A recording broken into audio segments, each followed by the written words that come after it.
good evening once again to all of you. It doesn't matter where you are right now, at whatever time zone you are. It doesn't matter because there is no distance between us. There is no time that separates us because we are one. So we are now on diary entry number 839. My Jesus, you see that I do not know how to write well. And on top of that, I don't even have a good pen. And often it scratches so badly that I must put sentences together, letter by letter. And that is not all. I also have the difficulty of keeping secret from the sisters the things I write down. So I often have to shut my notebook every few minutes and listen patiently to someone's story. And then the time set aside for writing is gone. And when I shut the notebook suddenly, the ink smears. I write with the permission of my superiors and at the command of my confessor. It is a strange thing. Sometimes the writing goes well, but at other times, I can hardly read it myself. Aking Jesus, alam mo na hindi ako gasinong magaling magsulat. At higit sa lahat, wala nga ako ni isang magandang panulat. Madalas, maraming guri-guri kung kaya kinakailangan ko pang magpagsunod-sunuri ng mga pangungusap sa bawat letra nito. Hindi lang yon, nahihirapan din akong ilihim sa mga sisters ang mga bagay na isinusulat ko. Kung kaya madalas kong isinasara ang aking kwaderno pagkakailang minuto at makinig ng mabuti sa kwento ng isang kasama. At doon na mauubos ang aking oras sa pagsusulat. At kapag bigla kong isinara ang kwaderno, nagmamantsa ang tinta. Nagsusulat ako ng may pahintulot ng aking mga superior at sa atas ng aking kompesor. Nakakapagtaka lang. Minsan ay mabuti naman ang nagiging daloy ng pagsusulat, subalit sa ibang pagkakataon, ni hindi ko ito halos mabasa. This is about writing in the diary, Napaka laki ng pagkakaiba. Kung nabuhay si Faustina ngayon, at ngayong panahong ito, magpapakita ang Panginoong Hesus. Dahil may mga, lahat tayo, kahit nga bata, may mga kani-kanyang cellphone. Yung cellphone naging personalized. Nung araw sa isang bahay, parang may isang cellphone lang. Sapat na yon. Kasi nung una may telepono. Isang number lang yon, isang telepono lang. Ngayon, nung lumabas ang mga mobile phones na pagkalalaki, isang cellphone per house, ganun din. Isa lang okay na. Pero napakagaling ng ating mga marketing people, yung mga may-ari ng mga establishments or nagmamanufacture ng cellphone. Talagang sa marketing strategy nila, ginawa nilang personalized ang cellphone. Kung kaya, bawat isa magkakaroon nito. Siyempre, magpo-produce sila ng cellphone. Dami lang ipoproduce. Kung ang marketing nila ay one phone lang per family, per household, di ko konti lang mapoproduce nila. So, kaya nagkaroon ng maigting na marketing strategy. So, that at this moment, ngayon, panahong ito, bawat isa meron in the house. Kung merong 10 tao sa bahay nyo, merong 10 cellphone. Hindi lang yun. So, ganon ang commercialization ng isang bagay, yung marketing ng isang bagay. So that if Faustina is living now, imagine niyo nagpakita si Jesus sa kanya. Pipicturean na lang niya. Kasi sabi ni Jesus, di ba? Ipinta mo ko ng isang larawan ng naaayon sa nakikita mong anyo. So, Hindi na kailangang ipinta muna ni Faustina ang itsura ni Jesus sa kanyang isipan. Tapos bahala na, no? Maghahanap ng painter.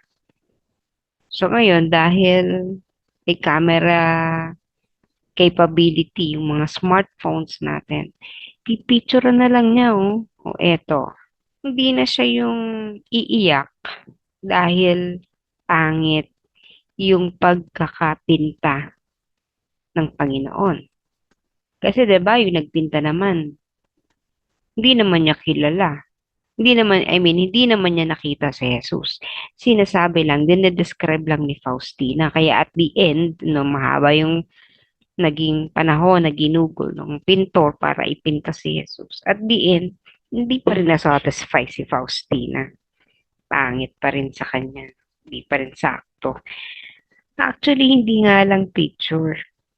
May video capability pa ng mga phones. So, ano lang niya, tatapat lang niya yung cellphone niya kay Jesus. And ayun, hindi na lang two-dimension ang magiging resulta ng imahe ni Jesus, bagkus moving pa na gumagalaw frame by frame per second. So that lalabas parang buhay. Dahil nga yung camera, gano'n naman yung isang camera, no? Hindi naman talaga yan nagpapagalaw. Pinipicturean lang niya, still shots lang yan, maraming frames per second, kaya nagkakaroon ng optical illusion na gumagalaw. Kaya nung sinasabi niya na hindi naman siya magaling magsulat, kasi nga ilang grade years lang, level lang inabot niya. Eh, if you want to be a good writer, at least ngayong panahon na to, no, kahit naman ng araw, kung gusto mong maging isang mahusay na manunulat, kailangan mo mag-aral. So, maaring kukuha ka ng journalism or kung anong man ano, na course related to social media, to broadcasting, kung ano man ang gusto mo, kailangan mong aralin. Pero meron din naman na hindi kailangan kumuha ng formal course para magsulat. Ako, for instance, ah, hindi naman ako kumuha ng course kasi mathematics ang course ko, no? Pero dahil bata pa lang nagsusulat-sulat na ako, hanggang sa lumaki ako nagsusulat. So, hindi ko na kinailangan. Although, syempre, mag-aral ako, kaya medyo maayos ang pagsusulat ko. Hindi katulad ni Faustina. So, yung pag-arrange ng thoughts is a different thing, no? Na you have to have the skills. Meron din naman na talagang bata pa lang, no? Kahit di inaaral, nagagaling magsulat. Hindi ganun si Faustina. Kaya nagrereklamo siya. I mean, hindi naman reklamo na, pero Lord, bakit ako? Hindi naman ako magaling magsulat. Tapos wala nga akong magandang ballpen. Siyempre, magsusulat ka. Isusulat mo yung mga testimony o mga mensahe ni Jesus. Di sana naman maganda-ganda naman, Lord, ang ballpen ko. No, kasi nung araw, di ba, iba naman ang itsura ng panulat or ng pen nung araw, isasawsaw mo yung physical pen sa tinta. Wala siya doon sa ano, no? Yung hindi ngayon na kahit 5 pesos lang yung ballpen mo, makakapagsulat ka na. Kasi nang matagal, no? Ngayon nga, ano ang ballpen, isa yan sa mga bagay na paborito nating iwala, no? Kasi lagi nawawala yan. So, hindi madalang yung nakakaubos ng tinta ng ballpen. Pero nung araw, si Faustina, wala siyang ganong supply. Ang mahal-mahal. Siyempre, bibili ka ng ink, no? Tapos yung ballpen noon, ang mahal. Kaya, sabi niya, paano kita isusulat ng maayos? Ito nga, kapag madalas ang ginagamit kong panulat, alam mo yun dun sa, ang term namin nung araw, sa ballpen, nagtatae. Yung parang ganun. Kasi di ba pag isunulat mo, napupuno ng ink yung pinaka ballpoint. Kaya pag una mong ng pagsusulat, no? ang kapal, nagsismear, yung ganon. Kaya, hindi ko nga alam kung paano yung mga apparitions ngayong panahong ito. Kasi definitely, may mga apparitions kahit hindi si Jesus, no? Halimbawa, yung apparitions ni Mama Mary. Ah, wala na ngayong masyadong no? Yung laging pa rin yung, ewan ko no, wala akong alam na meron talagang apparition na nakuha ng ating teknolohiya. Hanggang ngayon, mahirap patunayan yung mga revelation ng ating Panginoon or ng ni Mama Mary. Kasi karaniwan yan lang naman si Maria nag-a-appear. Tapos yung ibang mystical experience naman, yung or visions ng mga angels, visions pa rin at hindi talaga nakukuha karaniwan ng ating mga uh, high technology. Sana nung may ganun, makapag-document ng ganun. But anyway, yun nga, yung si Faustina, hindi niya naisusulat ng ayos. Pero ngayon, vlogging ang ginagawa natin. So, halimbawa, gusto mong katulad ng ginagawa ko, no? Meron akong camera, meron akong text, no? Iba-vlog ko yon. O kaya, in the long run, produced agad yan, published agad yan. Hindi katulad ni Faustina, she had to keep her diary in secret. No?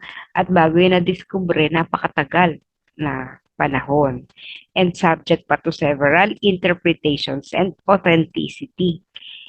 Ngayon, no, ano yan? Published agad. Ginawa mo ngayon, publish agad. Meron kang na-document na kakaiba or mystical thing, iba-vlog mo or iba-vlog mo.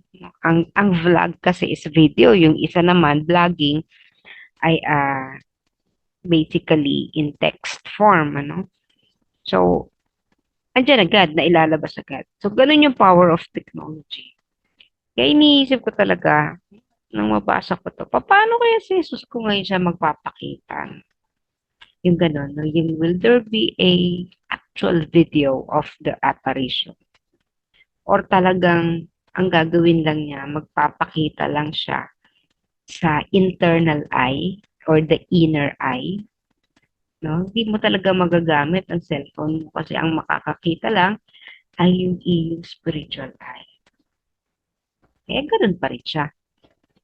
Hindi pa rin natin siya mailalarawan ng eksakto kasi we are dealing with the spiritual world, with spiritual entities, which are basically invisible to the naked eye, na kahit ang pinaka-advanced nating technology, mahihirapang i-document. At kahit yung sabihin natin ng paulit-ulit at this point in time, magiging subject pa rin tayo sa maraming doubts by the church. No? Halimbawa, sinabi mo na ganito, nakita ko na ganoon.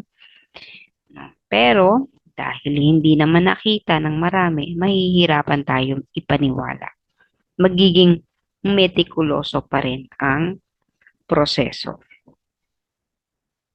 Let us make use of the technology to propagate the divine mercy. Noong araw ay walang ganon capacity. No? Pero nagawa ni Faustina, yung kanyang diary, naisulat niya yung mga mensahe ng ating Panginoong Yesus at alam natin na hindi na ito kapag nagsusulat siya, hindi na siya yung nagsusulat. Ginagamit na lang ng Panginoon yung kanyang mga kamay para isulat ang mensahe. Because on her own, sabi nga ni Jesus, wala siyang katiting na ambag dyan sa mga gawain ito. Everything ay sa Panginoon pa rin. Instrument lang si Faustina. Kung kaya tayo as instruments at kung gagamitin natin din ang ating panulat Again, ang panulat natin ngayon, hindi na yung ballpen. Ang ating panulat ngayon ay keyboard. No? Meron tayong keyboard kapag tayo gumagamit ng laptop at saka ng computer. Meron naman din tayong kung phone ang gagamitin natin, meron ding keyboard yon to write the text. Pero karaniwan nga, hindi na tayo nagsusulat ngayon, no? Ano na lang, bini-video na lang talaga dahil hindi mo na kailangan ng mas yung technical skill of writing, yung tinatawag na technical writing skills.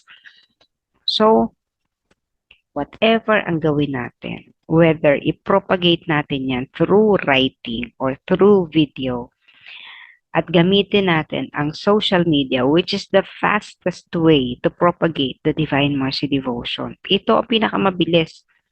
Noong araw, nung panahon ng mga propagators katulad ni Father Michael Soposco, napakahirapan para makapag-produce ng isang booklet na nandun ang image at nandun ang prayers. No? Kasi nung araw, syempre, ang technology nga no? Ilang buwan mong gagawin yan bago mong masulat sa mai-layout, ang hirap. Pero ngayon nga po, sa internet pa lang, no, kaya na nating gawin yan at napakabilis. Publication is instant, real time. I-release mo ngayon or gusto mo naka-program, marirelease mo. So, let's make use of the technology to propagate the Divine Mercy Devotion. So yun, let's make use again of this technology and I invite you again to share our posts, kung gaanong isinishare natin pag may nakikita tayo sa Facebook, halimbawa ng mga bagay that isang click lang naman yan. No? You do not have to think. Lalo na kung mga ganito yung ating ipopropagate. So let's share it. Let's like pages, share the pages. Let's comment kasi yung comment nakakapagpataas ng visibility. No, yun yung purpose. Our purpose, ang i-viral natin or anything about the faith. Kasi yun yung magliligtas sa atin. Kapag ang pinapa-viral natin ay yung mga scandal, imagine nyo yung ipapa-viral natin and you see, alam nyo ba yung tindi ng repercussion yan and punishment when it comes to that act ng pagiging viral ng isang scandal. No?